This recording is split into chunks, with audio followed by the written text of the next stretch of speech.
মিঠি জোড়া সিরিয়ালের নতুন প্রোমোর আপডেট নিয়ে চলে এসেছি বন্ধুরা। তাই সম্পূর্ণ জানতে ভিডিওটিতে লাইক দেওয়া, চ্যানেলটি সাবস্ক্রাইব করে দেখতে থাকো।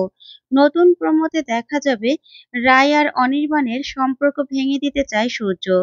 তাই রায় আর অনির্বাণকে একটা গিফট প্যাকেট দেয়, যে গিফট খুলে অনির্বাণ যখন রায়ের কিছু নোংরা ছবি দেখে তখনই খুবই রেগে যায় অনির্বাণ। ওইদিকে খুবই কষ্ট পেতে থাকে রায়। দেখে কষ্ট পেয়ে জানালার পাশে বসে বসে কাঁদতে থাকে। তখন অনির্বাণ রায়ের কাছে গিয়ে বলতে থাকে, রাই, তুমি একদমই কষ্ট পেও না। এই সব কিছু কার কাণ্ড হতে পারে সেটা আমি বুঝতে পেরেছি। তখন রায় বলতে থাকে, কি বলছো তুমি অনির্বাণ? কে করেছে এসব? তখন অনির্বাণ বলতে থাকে, সূর্য। ও চায় না তুমি আর আমি একসাথে থাকি। ও আমাদের সম্পর্কটা ভেঙে দিতে চায়। কিন্তু এটা হবে না তো রাই। তোমার সুখে দুঃখে সব সময় আমি তোমার পাশে থাকবো। তুমি একদম চিন্তা করবে না। আমি তোমাকে আমার নিজের থেকেও বেশি বিশ্বাস করি। যা শুনে রাই খুশি হয়ে যায় আর অনির্বাণের দিকে অবাক দৃষ্টিতে তাকিয়ে থাকে। তো বন্ধুরা, আজকের আপডেটটি কেমন লাগলো কমেন্ট করে জানাও।